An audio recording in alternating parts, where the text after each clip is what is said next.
নির্বাক আমি, নিশ্চুপ আমি, ডাকছে লোকে শুনছি সব, নিথর যাচ্ছে দেহ,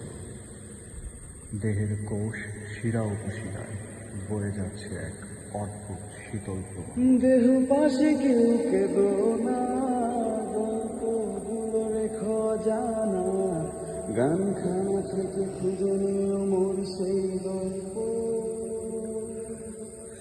যাতে লেখা যায় কষ্ট,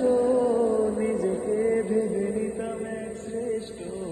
যার প্রতি পদে জীবন বিচ্ছেদের স্বপ্ন। আমার দেহ খান নিও না শ্মশান, এমনিতেও পুড়ে গেছি আমার সব স্মৃতি, ভুলো না তোমরা যা ফেলে